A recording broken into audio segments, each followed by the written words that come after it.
Variation में। अगर ए proportional to be रहेगा तो क्या करते हैं हम लोग इसको ए इक्वल टू के बी लगाते हैं ना, कांस्टेंट के लगाते हैं।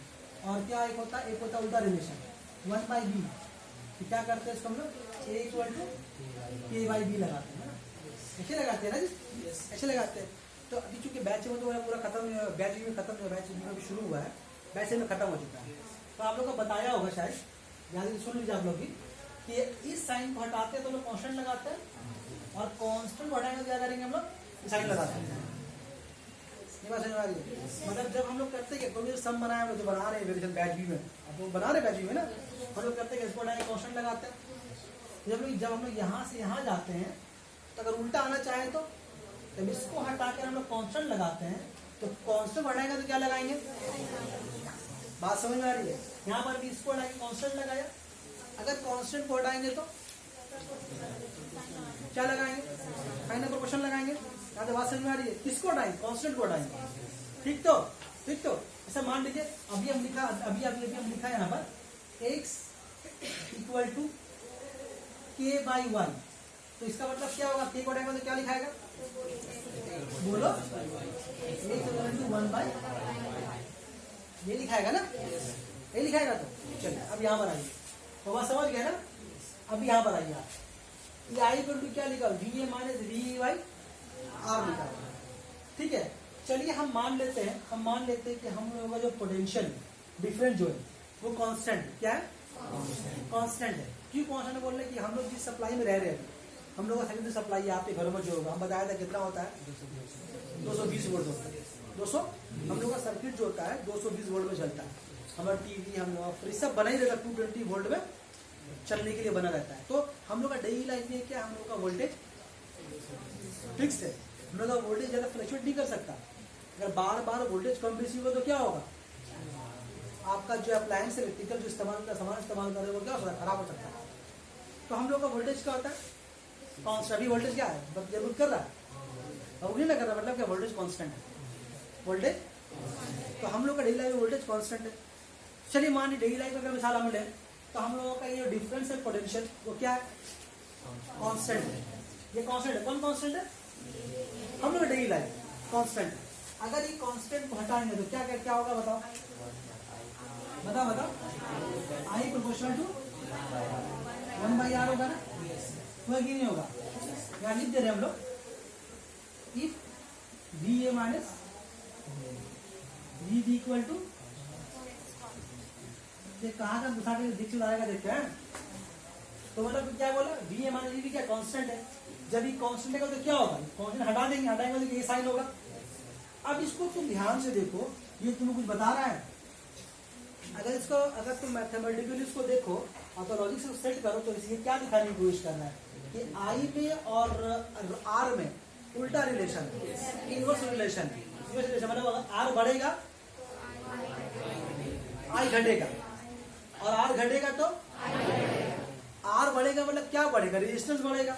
जब रेजिस्टेंस बढ़ेगा तो कौन घटेगा, यही तो हम बोल रहे थे वहां, यही ना बोल रहे थे कि रेजिस्टेंस बढ़ेगा तो करंट का फ्लो घटेगा, रेजिस्टेंस कम होगा तो करंट का फ्लो। तो रेजिस्टेंस का करंट में क्या रिलेशन हुआ, वही तो बात यहाँ पर हुआ। तो मैथमेटिकली रेजिस्टेंस को साबित किया ना, मैथमेटिकली ओम्स लॉ पकड़ा और रेजिस्टेंस को प्रूव किया, और रेजिस्टेंस बता भी रहे थे वही हम। तो रेजिस्टेंस क्या चीज हुआ, तो देख रहे हैं ये R एक ऐसा फिजिकल क्वांटिटी है, अगर ये ज्यादा हो जा रहा है, R एक ऐसा फिजिकल क्वांटिटी है जो ज्यादा होने से कम क्या हो रहा है, करंट। R कम होने से ज्यादा क्या हो रहा है, अगर R ज्यादा हो गया तो और ज्यादा हो गया तो R ज्यादा हो रहा है, करंट कम कर रहा है, इसका मतलब करंट के बहाव को R रोक रहा है, तभी तो R का नाम दिया गया रेजिस्टेंस। रेजिस्टेंस के वैसे आम माने क्या होता है, रोकना, मुजाहमत करना। बात समझ में आ रही है, समझना लगाया बात। तो ओम्स लॉ साबित हो गया, रेजिस्टेंस का डेफिनेशन भी, रेजिस्टेंस किसको बोलती है वही मालूम हो गया, रेजिस्टेंस की यूनिट क्या है वही बोल दिया आपको। ठीक, अब एक बात सुनिए, अब इसका एक आपको एग्जाम्पल दिखाना। ये रेजिस्टेंस को हम लोग अपने घरों में कभी कभी जरूरत के मुताबिक ज्यादा कम भी करते हैं। इस रेजिस्टेंस को हम लोग अपने घरों में जरूरत के मुताबिक ज्यादा कम भी करते हैं। एक इंस्ट्रूमेंट हमारे घरों में लगा होता है, इसका नाम है रियोस्टैट। इसका नाम है रियोस्टैट। रियोस्टैट क्या चीज है, एक तरह का छोटा सा आला है, इंस्ट्रूमेंट है, जिससे क्या होता है, हम लोग करते क्या है, करंट के बहाव को कम ज़्यादा कर सकते हैं। रिएक्शन करता क्या है, कभी रेजिस्टेंस को बढ़ा देगा तो करंट का बहाव कम हो जाएगा, कभी रेजिस्टेंस को कम कर दिया करंट का बहाव। कहाँ करते हैं इसका इस्तेमाल हम लोग? अपने पंखे के रेगुलेटर में। जो पंखा के रेगुलेटर घुमा रहे वो क्या है, वो रियोस्टेट फिट किया हुआ। हम घुमा रहे हैं, मतलब पंखा अगर को चलाना है 1 पे, तो क्या कर रहे हैं, स्विच तो दिया हुआ पंखे का, हम रेजिस्टेंस को बढ़ा रहे हैं, करंट कम आए। करंट कम अगर पंखा डोलेगा, हमको 4 में चलाना है, घुमा 1 2 3 4 वोल्ट में कर दिया, हमने 4 वोल्ट में कर दिया, लेकिन हमने किया कि हमने रेजिस्टेंस को, जो करंट को रोक के रख रहे थे, अब 3 लोग जल्दी लेंदा है तो करंट ज़्यादा मिलेगा। बात समझ में आ रही है? देखा हमारे कहाँ करते हैं हम लोग, अब टीवी को रिमोट वाले वॉल्यूम में, तो वॉल्यूम बढ़ा, प्लस किए, तो प्लस करने वाला क्या, आप लोग रेजिस्टेंस कम कर दें, करंट ज़्यादा आ रहा बॉक्स में, उसके वॉल्यूम तेज हो रहा है, वॉल्यूम स्लो करना है, माइनस दाबे, रेजिस्टेंस कम हो गया, सॉरी ज़्यादा हो गया, करंट का फ्लो कम आएगा तो बॉक्स साउंड कम हो जाएगा। ये करते हैं ऐसा, मोबाइल भी कम बेसी करते हैं हम लोग, सिर्फ रियो सेट लगा हुआ, सब ऑटोमेटिकली फिट किया हुआ। हाँ समझ रहे, रियो सेट किसको बोलते हैं? तो रियो सेट एक ऐसा आला है जिससे हम लोग रेजिस्टेंस को कम ज़्यादा कर सकते हैं। कम करने से क्या होगा, करंट ज़्यादा फ्लो करेगा, ज़्यादा करने से करंट कम फ्लो करेगा। बात समझ में आ रही है? इसको डेली लाइफ में रिलेट करके समझो, ज़्यादा लोगों को समझ में आएगा कि ओम्स लॉ ऐसे ही होता है, करंट ऐसे ही फ्लो करता है। किसी कंडक्टर में करंट का जो बहाव होता है वो उस कंडक्टर के दोनों एंड के पोटेंशियल पर डिपेंड करता है। कैसे डिपेंड करता है? उन लोग के बीच में डायरेक्ट रिलेशन होता है, ठीक। और बताया कि हर कंडक्टर में अपने खूबी होता है जो करंट के बहाव को रोकने की कोशिश करती है, उसी को हमने क्या बोला है, कांस्टेंट बोला। अब यहाँ पर जो ये बनाया है ऐसे ऐसे ऐसे करके, इसी को हम आर से, हम सर में स्पीड ब्रेकर, करंट स्पीड में आ रहा है, फिर ब्रेकर स्पीड स्लो कर दो, आराम से। समझ में आ गई बात? उसको ऐसा क्यों बनाया हम, और इसका नाम उस टाइम के अब नाम इसका दीजिए, क्या चीज बनाऊंगा? तो हर तार में रेजिस्टेंस, कुछ दूरी में रेजिस्टेंस जानबूझ के दिया जाता है। कंपनी तार बनाती है, वो आपको जानबूझ करके देती है। अगर मान लो किसी जमाने लैपटॉप चार्ज कर रहे हैं, अगर मेरे वायर में कनेक्टर नहीं रहेगा तो मेरा लैपटॉप डैमेज हो सकता है, लैपटॉप डैमेज हो सकता है मेरा। अचानक करंट आएगा, मैं सर्किट को जला के चला जाएगा। तो जितना करंट चाहिए उसको होता है, इसीलिए जब कुछ चलाइएगा अपना दुकानदार पूछता है क्या चलाइएगा, आपको टीवी चलाना है, फ्रिज चलाना है, आयरन चलाना है, तो उसी तरह से आपको तार देता है। अब आपको चलाना है फ्रिज, आप लेके चले आए, ऐसा तार इसका रेजिस्टेंस बहुत ज़्यादा है, फ्रिज को करंट बहुत चाहिए, आप करंट दे रहे हो, अब तार ऐसा लेके चले आए, इसका रेजिस्टेंस बहुत ज़्यादा है, और फ्रिज को करंट ज़्यादा चाहिए फ्रिज को, तो आप लेके तार चले आए ऐसा, इसका रेजिस्टेंस बहुत ज़्यादा है, तो फ्रिज वाले देखो हमको करंट चाहिए ज़्यादा, तार लेके ऐसा है, इसमें करंट कम मिल रहा है हमको, तो उसमें बोलना पड़ता है कि हमको फ्रिज चलाना है, तो तार ऐसा लेकर इसका रेजिस्टेंस आज समझ में आएगा। इसको छाप लीजिए,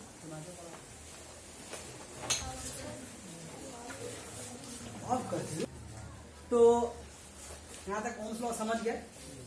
अब आइए हम लोग आपको बताते हैं आपको ओमिक कंडक्टर किसको बोलते हैं। ओमिक कंडक्टर और एक होता है नॉन ओमिक कंडक्टर।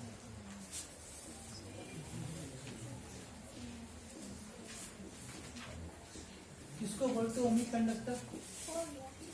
ऐसा कंडक्टर जो ओम्स लॉ को कंप्लीटली फॉलो करे, जो ओम्स लॉ को फॉलो करे उसको बोलेंगे ओमिक कंडक्टर। सिल्वर का wire,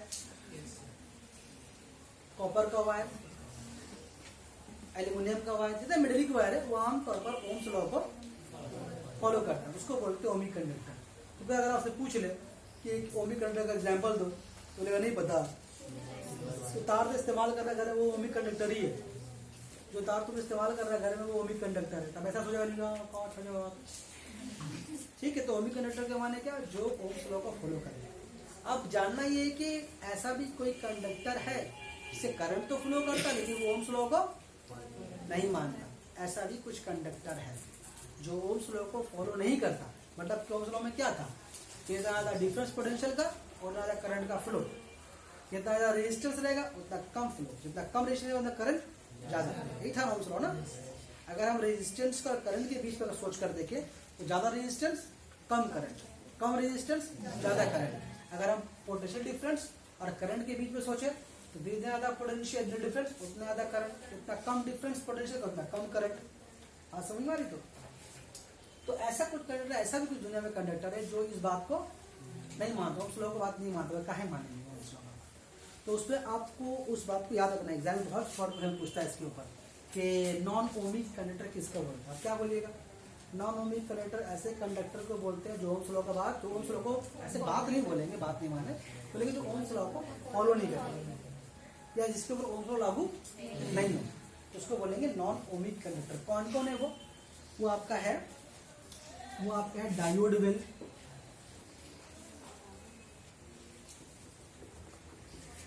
diode well,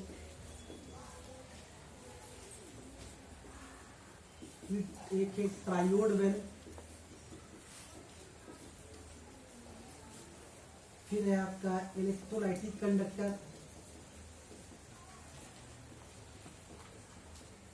electrolytic conductor, semi conductor,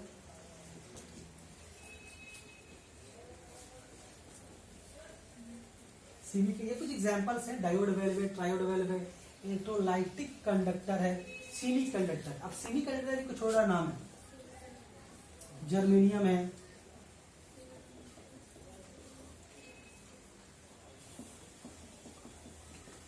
selenium है, और क्या है, सिलिकॉन है।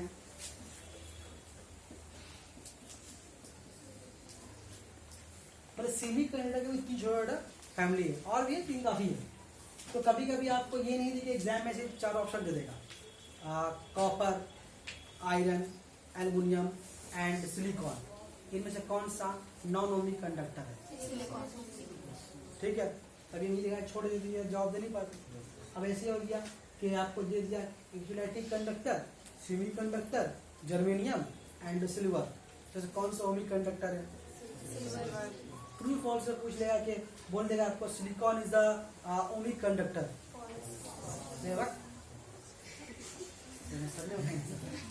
ठीक है, अरे इसके बारे में क्यों नहीं लिखा है? पता है, बोलते हुए तो आ रहे हैं। ठीक है ना, ये हुआ। अच्छा, अब हम जो ओम्स लॉ पढ़ा रहे थे तो ओम्स लॉ में एक बात बोला था कि ओम्स क्या बोला कि टेम्परेचर, प्रेशर और दूसरे फिजिकल कंडीशंस कांस्टेंट रहना चाहिए। तो उसको डिस्कस कर लेते हैं। आपने समझ गया कि जितना ज़्यादा डिफरेंस रहेगा पोटेंशियल का, करंट का भाव उतना ज़्यादा होगा। अगर कम रहेगा डिफरेंस पोटेंशियल का, करंट का भाव उतना कम रहेगा। लेकिन जो दूसरी बात जो बोला कि टेम्परेचर, प्रेशर और दूसरे फिजिकल कंडीशंस कांस्टेंट रहने चाहिए, तो उसके बारे में डिस्कस कर लेते हैं। तो हम लोग देखते हैं, चलिए आइए देखते हैं कि इफेक्ट ऑफ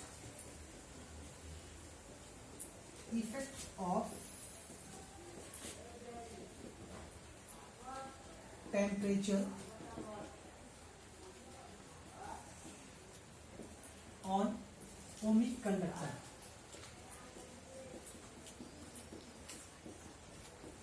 ओमिक कंडक्टर, ये इफेक्ट ऑफ टेम्परेचर क्या होता है? जब भी मान लीजिए एक वायर कंडक्टर है, यहाँ से दूर के वहाँ पर जा रहा है, एक एटमोस्फेयर में है, ये हवा के बीच में है, तो सर्दी है, गर्मी है, बरसात, सब में वो लटका हुआ बीच में, कभी कभी सूता, कभी वो बुद्धि को झेलता है, वो झेलता है, वो भी एक रेजिस्टेंस है बुद्धि। मेरा लफ्ज़ छोड़ दीजिए आप। तो एक वायर है, मान लीजिए गर्मी का मौसम है या सर्दी का मौसम है, तो सर्दी गर्मी के मौसम में इस तार के ऊपर क्या असर पड़ता है इसका? तो आप देखिएगा आमतौर पर लोड शेडिंग का मामला ज़्यादा कब होता है? गर्मी होता है। इसका मतलब गर्मी से लोड शेडिंग का कोई रिलेशन है। क्या होता है, जब कोई कंडक्टर के आसपास का, ध्यान सुनिएगा, किसी कंडक्टर के, कंडक्टर मतलब उसमें करंट फ्लो कर रहा है, तो किसी कंडक्टर का उसमें करंट फ्लो कर रहा है, तो उसके आसपास का जो टेम्परेचर अगर ज़्यादा हो जाए, क्या हो जाए? ज़्यादा हो जाए, तो उस कंडक्टर का रेजिस्टेंस बढ़ जाएगा, रेजिस्टेंस बढ़ जाएगा। अब अगर गर्मी के मौसम में कंडक्टर का रेजिस्टेंस बढ़ जाएगा तो क्या होगा? करंट कम बेसी होना, ज़्यादा फ्लो होगा, कम फ्लो होगा ना। जितनी गर्मी बढ़ेगी उतना रेजिस्टेंस बढ़ेगा और उतना करंट कम फ्लो होगा। सर्दी के मौसम में रेजिस्टेंस कम, करंट मजे में जा रहा है। बात समझ में आ रही है? तो गर्मी के मौसम में जितना ज़्यादा टेम्परेचर बढ़ेगा, टेम्परेचर में और रेजिस्टेंस में, हम शॉर्टकट में लिख रहे हैं, आप ऐसे याद रखिएगा, टेम्परेचर में और रेजिस्टेंस में ये कोई रिलेशन नहीं है, बुक मिलेगा भी नहीं, ऐसा धारने के लिए बोल रहे हैं ताकि याद रख सके कि टेम्परेचर में और रेजिस्टेंस में कौन सा रिलेशन है। जितना ज़्यादा टेम्परेचर होगा उतना रेजिस्टेंस बढ़ेगा, बढ़ने का मतलब क्या हो रहा है, करंट का फ्लो कम होगा। बात समझ में आ रही है। और इसी तरह से क्या होगा तुम्हारा, अगर टेम्परेचर कम रहेगा तो रेजिस्टेंस कम होगा और करंट का फ्लो अच्छा होगा। तो एक रिलेशन पूछता है कि रेजिस्टेंस में और क्या था उसमें, टेम्परेचर में क्या रिलेशन है। तो एक है फॉर्मूला, हम लिख देते हैं, अल्फा इक्वल टू क्या था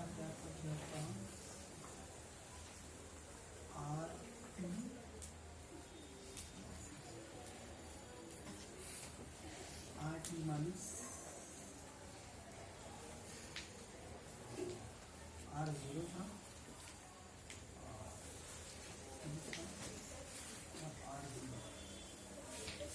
हाँ यही था मेरे ख्याल से, यही इसको लिखा हुआ नहीं, बुक में तो होगा नहीं मेरे ख्याल से, पूरे यकीन होंगे लिखा है, कहाँ चला गया। तो यही रिलेशन है मेरे ख्याल से। ये जो अल्फा है इसको बोलते हैं कोएफिशिएंट ऑफ रेजिस्टेंस।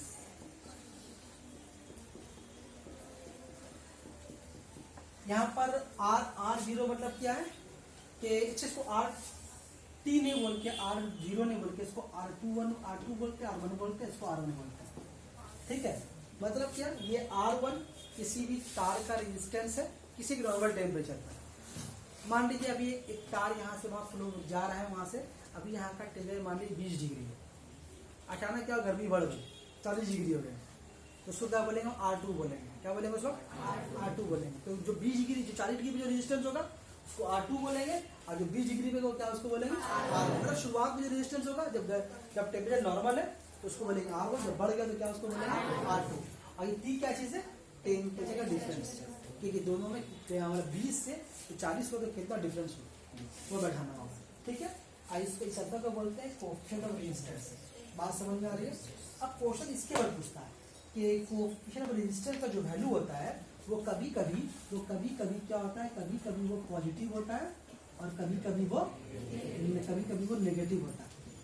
ठीक है, तो आपसे पूछेगा कोएफिशिएंट ऑफ रेजिस्टेंस का वैल्यू आप किसके लिए पॉजिटिव और किसके लिए नेगेटिव है। यहाँ तक बात समझ में आई। कुछ नेक्स्ट बताने वाला नहीं, जो जान के आया वही चीज है। तो जितना भी तुम्हारा ओमिक कंडक्टर है, तुम्हारा ओमिक कंडक्टर है, उसके लिए क्या अल्फा का वैल्यू हमेशा पॉजिटिव है, और जितना नॉन ओमिक कंडक्टर है जी नेगेटिव है। तो अगर आपसे पूछ रहे बताओ जर्मेनियम के लिए कोएफिशिएंट ऑफ रेजिस्टेंस क्या होगा, नेगेटिव। आपसे पूछ लिया बताओ कॉपर के लिए क्या होगा, क्या होगा, कोएफिशिएंट ऑफ रेजिस्टेंस क्या होगा। बात समझ में आ रही है, याद रहेगा। तो जिसको अगर ओमिक कंडक्टर याद है, नॉन ओमिक कंडक्टर याद है, उसको ये भी समझ में आ जाएगा। बात समझ में आ रही है। तो जो नॉन ओमिक कंडक्टर है, जितना भी नॉन ओमिक कंडक्टर है उसके लिए अल्फा का वैल्यू क्या होगा, नेगेटिव। बात समझ में आ रही है। अच्छा लीजिए,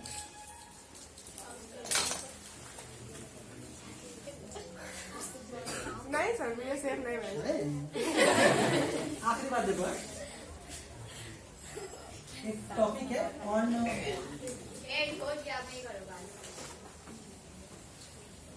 फैक्टर्स ऑन विच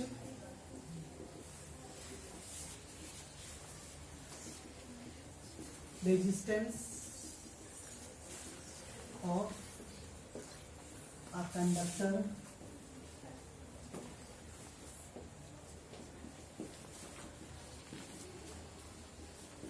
डिपेंड।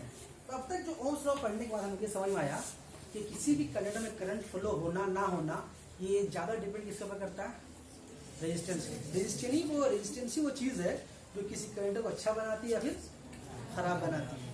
ठीक, तो अभी हम लोग देखें कि अगर हम किसी कंडक्टर में रेजिस्टेंस ज्यादा कब होगा और कम कब होगा, और वो क्या क्या कंडीशंस है जिसके ऊपर रेजिस्टेंस डिपेंड करता है, क्योंकि रेजिस्टेंस ही चीज है जो सारा सिस्टम को चला रहा है। बात समझ में आ रही है। अब आइए देखते हैं कि किन की चीजों पर डिपेंड करता है। तो अगर आपको पहले प्रैक्टिकल एग्जांपल दे रहे हैं आपको, आप थोड़ा को बताइएगा। जैसे हम मिसाल इसका दे रहे थे, इस्लाम भाई का घर बाजार में है, हम उससे भी करंट सप्लाई लिया, पूरी चलाया इससे, मन नहीं वाला छोड़ दिया, फिर इससे लिया, ये फ्री में दे रहा था, ये बगल से दे दिया। तो मेरे यहाँ पर जो करंट सप्लाई आता होगा तो किस केस में ज़्यादा आता होगा? जब इस्लाम से लेके चला रहे होंगे उस वक्त, या जब तौसीफ से लेके चला रहे हो उस वक्त? क्यों? क्योंकि दूरी बहुत कम है। अच्छा, दूरी का मतलब क्या? दूरी का मतलब क्या है इसमें? दूरी का मतलब असल में क्या चीज़ है? जो करंट हुआ किसके ऊपर सवार हो गया आ रहा है? कंडक्टर का आ रहा है। दूरी का मतलब बोलेगा तार का लंबाई छोटा, टू द पॉइंट बात। दूरी मतलब तार का लंबाई, दूरी कम मतलब, दूरी ज़्यादा मतलब। तो अगर आप अपने घरों में या नोटिस कीजिएगा, जो मिसाल आपको हम दिया कि हम इस्लाम से अगर हम इस्लाम देगा तो बाजार से अगर हम करंट ले लें, पावर सप्लाई लें और यहाँ पर हम इसको इस्तेमाल करें, तो मेरा जो लाइट ये चकाचक जल रहा है ऐसा नहीं जलेगा, नहीं जलेगा ना। 2 और लगाना पड़ेगा फिर हमको रोशनी करने के लिए। क्यों? क्योंकि दूर से आते आते करंट का इंटेंसिटी कम हो गया। तो करंट का इंटेंसिटी कम कौन करता है? बोलो ना, रेजिस्टेंस करता है ना। तो अब यहाँ और इसके केस में क्या हो रहा है कि करंट का तार का लंबाई बहुत कम है तो आसानी से चला रहा है। तो उस टाइम इसके केस में क्या हो रहा है? लाइट सब ठीक जल रहा है। तो बोलने का मतलब मेरा ये है कि जितना ज़्यादा तार लंबा होगा उतना ही रेजिस्टेंस ज़्यादा होगा। रेजिस्टेंस ज़्यादा होगा तो करंट आहिस्ता आहिस्ता आहिस्ता आएगा, और जितना ही तार का लंबाई कम होगा, बोलो ना, कम होगा और करंट का सप्लाई। इसीलिए हम भी यहाँ पर करंट सप्लाई लिया तो बाड़ी वाले से ले लिया, दूर से लेते काफ़ी दूर से दे रहा था वहाँ से बागी वाला क्लब के बाद से, तो टेंशन, वोल्टेज कम होगा, पावर सप्लाई स्लो रहेगा, धीमा जलेगा। हम ले इसी से ज़्यादा लेता तेल है भाई। उसके बाद जाएगा तो मसला का तार कटी गिर गया तो झमेला, कितना लोग आदमी गाड़ी देखा नहीं इसका ही गिर गया। तो खैर वो बात की बात है, हम समझाने जा रहे। तार का लंबाई एक इंपॉर्टेंट चीज़ है कि इसमें रेजिस्टेंस, ज़्यादा तार का लंबाई ज़्यादा रेजिस्टेंस, कम तार का लंबाई कम रेजिस्टेंस। ज़्यादा रेजिस्टेंस मतलब कम करें, कम रेजिस्टेंस मतलब हम लोग को पढ़ना भी क्या है कि तार जो रेजिस्टेंस है वो किन की चीज़ पर डिपेंड करता है। तो क्या देखा हम लोग कि तार की लंबाई पर डिपेंड करता है। समझ में आ गई बात ना? अच्छा, अब अगर तुम बताओ कि अगर आपको घर में अगर चलाना है हीटर चलाना है और आपको चलाना है एक नॉर्मल पंखा, तो दोनों तारे में फर्क होता है। क्या फर्क दोनों तारे में होता है? फर्क क्या होता है? तार को देखने में क्या फर्क लगता है आपको? एक मोटा एक पतला रहता है। जितना हेवी चीज है, सिर्फ iron, mixer machine, fridge, washing machine, जो ज्यादा करंट सप्लाई करता है, आप देखिएगा उसका जो तार मोटा होता है। मतलब प्रिंटर का तार कितना मोटा है, प्रिंटर का तार, और कंप्यूटर का कितना छोटा, ज्यादा पतला है। प्रिंटर का तार देखिए ना कितना मोटा है, कितना मोटा तार है। आजकल प्रिंट इसका कितना पतला है। तो जहां पर आपको हेवी चीज चलाना होता है वहाँ तार मोटा होता है, और जहाँ नॉर्मल चलाना तार वहाँ पतला होता है। जो आपको बता देते हैं, आपसे दुकानदार पूछता है कि क्या चलाइएगा, उसी की वजह पर आपको तार देता है। तो अगर नहीं आपको समझ आ रहा, घर में आकर नोटिस कीजिएगा अपना कि आपके आयरन में तार कौन सा लगा हुआ है, मोटा या पतला। हीटर में तार कौन सा लगा हुआ है, मोटा या पतला। अगर आप हीटर को चलाइएगा पट्टा तार से तो बार बार तार जल जाएगा। आयरन को चलाइएगा पट्टे तार से तो बार बार तार, और इसको चलाइएगा अगर मोटे तार से पंखा को तो फिर ठीक से नहीं चलेगा। मेरी बात समझ में आ रही है? मतलब बहुत स्पीड चलेगा, बोलने का मतलब इतना स्पीड चलेगा कि ये भी इसका कॉइल जल भी सकता है। इसलिए पंखा का आमतौर पर मोटे तार से चलाया नहीं जाता, लाइट को आमतौर पर मोटे तार से चलाया नहीं जाता। अगर इसको मोटे तार से अगर चलाएंगे इसका कॉइल जल जाएगा। क्या इसमें होता है ऐसा? सुनिए, अब आपको देखिए, आपके घर में फ्रिज है, वॉशिंग मशीन है, मोटर है, ये जो सब चीज़ें आपको मिसाल दे रहे हैं, ये सारी कैसी चीज़ें हैं? ये सारी ऐसी चीज़ें हैं जो ज़्यादा इलेक्ट्रिकल एनर्जी को खर्चा करती हैं। ठीक है, ज़्यादा करंट चाहिए इन लोगों को। जब ज़्यादा करंट चाहिए तो हम क्या चाहेंगे? तार में रेजिस्टेंस ज़्यादा हो ना कम। तो इसका मतलब इसके पीछे साइंस यही है। जो हम तार मोटा इस्तेमाल कर रहे हैं, इसका मतलब ये है कि मोटे तार में रेजिस्टेंस जो है कम होता है।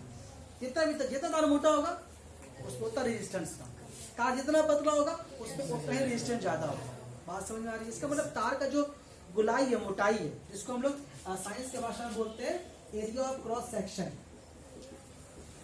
एरिया ऑफ क्रॉस सेक्शन मतलब तार का मोटाई को नहीं बोलेंगे, तार जितना गोल हो मोटा वैसा नहीं बोलेंगे, एरिया ऑफ क्रॉस सेक्शन बोलेंगे, तो उससे समझ आएगा।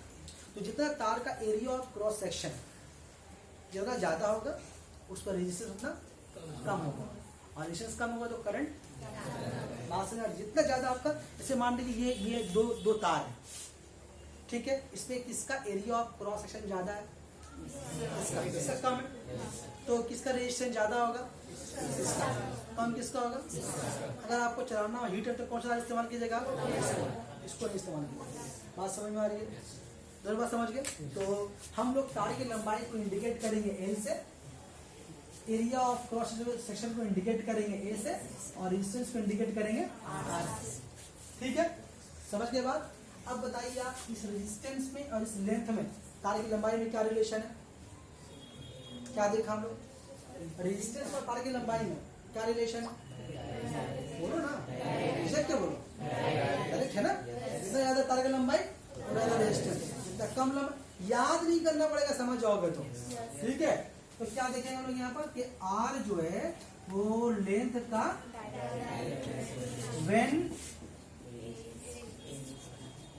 when A is fixed, अभी चूंकि पढ़ लिया हम लोग रिलेशन समझ में आ रहा, ठीक, तो ये हो गया कि तार के रेजिस्टेंस पे तार की लंबाई में ये रिलेशन है। अब आओ तार का रेजिस्टेंस और एरिया ऑफ क्रॉस सेक्शन, यानी कि तार का आम भाषा में बोले गुनाई या मोटाई जो भी, तो इन्होंने क्या रिलेशन है, जितना ज्यादा एरिया ऑफ क्रॉस सेक्शन होगा, भूल जाओ तो दिमाग दौड़ाना क्या, फ्रिज में, वॉशिंग मशीन में, मोटर पे दिमाग दौड़ाना कि इन लोगों को ज्यादा करंट चाहिए रहता है, तार मोटा इस्तेमाल करते हैं, तो तार मोटा मतलब रेजिस्टेंस क्या रिलेशन होगी बीच में, इनडायरेक्ट। तो मतलब क्या हुआ, किसी कंडक्टर के रेजिस्टेंस पे और एरिया ऑफ क्रॉस सेक्शन में इनवर्स रिलेशन है, उल्टा रिलेशन है। यहाँ क्या बोलेंगे हम लोग, when L is 6, याद आ रहा है। फिर क्या करते थे, याद है हम लोगों को, दोनों को मिलाते थे हम लोग, है ना, क्या करते, दोनों को मिलाते थे बाई थीटा और ज्वाइंट वेरिएशन, क्या होगा, L बाई ए हो जाएगा, होगा है नहीं। अब क्या करेंगे हम लोग, इस कांस्टेंट को हटाएंगे, इस कांस्टेंट पीछे यहाँ पर क्या लिखते थे हम लोग कि बाई थीटा और ज्वाइंट वेरिएशन, यहाँ पर क्या लिखते थे हम लोग, when both A and A vary, कहाँ पढ़ाया था बोलो चीज, गैस लॉ में पढ़ाया था, नहीं आता कोई बात नहीं, देखिए ऐसा होगा तो क्या करेंगे, पहला काम इसको हटाएंगे, इसको हटा करके एक नया कांस्टेंट लगाएंगे, क्या नया कांस्टेंट लगाएंगे,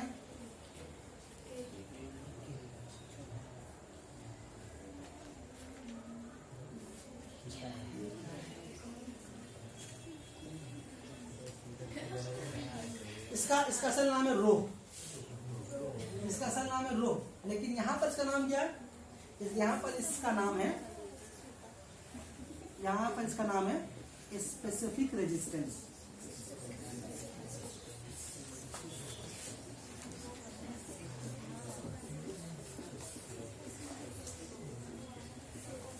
या इसका एक और भी नाम है रेजिस्टिविटी, रेजिस्टिविटी बोले या इलेक्ट्रिकल रेजिस्टिविटी बोले, तो इलेक्ट्रिकल लिख ही देते हैं, दिमाग में बोले कहां से आ गया, इलेक्ट्रिकल रेजिस्टिविटी। ये जो कांस्टेंट, इसका नाम क्या है, स्पेसिफिक रेजिस्टेंस या फिर इलेक्ट्रिकल रेजिस्टिविटी, याद रहेगा। अच्छा, अब ये तो बात खत्म, बस खत्म हो गया, आप नहीं पढ़ाएंगे। अब एग्जाम में क्वेश्चन में इसके ऊपर एक आता है कि डिफाइन स्पेसिफिक रेजिस्टेंस, ये समझ गए ना क्या चीज का नाम। अब आपसे पूछेगा डिफाइन स्पेसिफिक रेजिस्टेंस, डिफाइन कैसे कीजिएगा सुनिएगा, ऐसे डिफाइन करके खत्म। अगर आपसे पूछे कि डिफाइन स्पेसिफिक रेजिस्टेंस तो क्या कीजिएगा, देखिए आप यहाँ लिख के दिखा रहे बक्सा में साइड में, फॉर्मूला क्या, R equal to rho L L A, ठीक है। इफ अगर तार का लंबाई 1, उसका एरिया ऑफ क्रॉस सेक्शन 1 हो जाए, तो तार की लंबाई अगर 1 बढ़ा दें और एक 1 बढ़ा दें, क्या होगा देखो तो, 1/1 कितना होगा, 1 ही होगा, तो कितना आर इक्वल टू कितना हो गया, जहां पर रो क्या चीज है, अच्छा कौन है, फोन आ रहा घर में, आप है तो आर कौन है, आर तो रेजिस्टेंस था, और रो क्या चीज है? क्या चीज है वो? Specific resistance. हम लोग क्या देखा कि रेजिस्टेंस और स्पेसिफिक रेजिस्टेंस दोनों क्या है? कब? जहां हम लोग एल को 1 लिया और ए को 1 लिया, तो क्या देख रहे हैं हम लोग कि रेजिस्टेंस और स्पेसिफिक रेजिस्टेंस दोनों बराबर है। समझ गए? अब सुनिए क्या डिफाइन करें। यार आपको आपसे पूछे कि डिफाइन इलेक्ट्रिकल रेजिस्टिविटी या स्पेसिफिक रेजिस्टेंस, कैसे बोलिएगा? कि मान लेते हैं कि तार की लंबाई 1 है, तार की लंबाई 1 यूनिट है, 1 यूनिट है, और उस तार का एरिया ऑफ क्रॉस सेक्शन यानी कि तार का मोटाई, मोटाई लेकिन बोलेंगे नहीं, क्या बोलेंगे? Area of cross section. तार का area of cross section 1 unit square है। इसके लिए बोलेंगे 1 यूनिट, इसके लिए क्या बोलेंगे? 1 स्क्वायर यूनिट बोलेंगे। क्या बोलेंगे? 1 स्क्वायर यूनिट बोले या 1 यूनिट स्क्वायर बोले, एक ही बात। बात समझ में आ रही है? तो अगर तार की लंबाई 1 यूनिट हो और उसका area of cross section 1 square unit हो, तो उस वक्त तार में जो रेजिस्टेंस होगा वही स्पेसिफिक रेजिस्टेंस होगा। है ना? देखा हम लोग।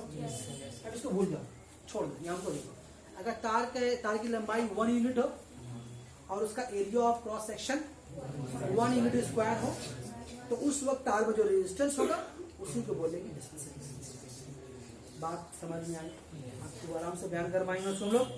बोल भाई। आप बंद कर दीजिए, थोड़ा सा पॉज कर, एक सेकंड नहीं, मतलब एक ही चीज बोल के लिखा है, बाकी सारा आंसर उसी की तरह होगा।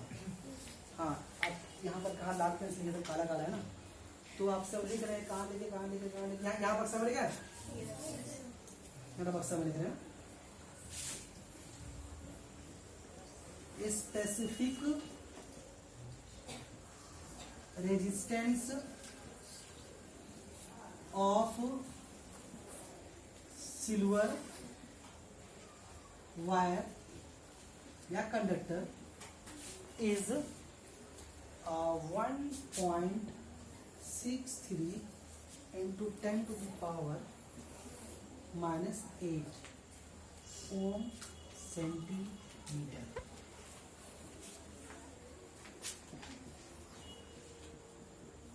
What does it mean? अच्छा, यहाँ से एक बात और छोटा सा बात ये बोल दें, ये जो लिखा है ना ओम सेंटीमीटर, ये क्या चीज है? स्पेसिफिक रेजिस्टेंस का यूनिट है। भूल जाते याद है, अच्छा लिखा याद आएगा। तो यूनिट क्या है? ओम सेंटीमीटर, या फिर उसको बोलते हैं ओम मीटर। किसमें ओम मीटर? ईसाई में। और ये वाला मुझे पूछता नहीं, यहाँ पे इस दोनों याद रखिए बस, ठीक है? अच्छा, सवाल ये कि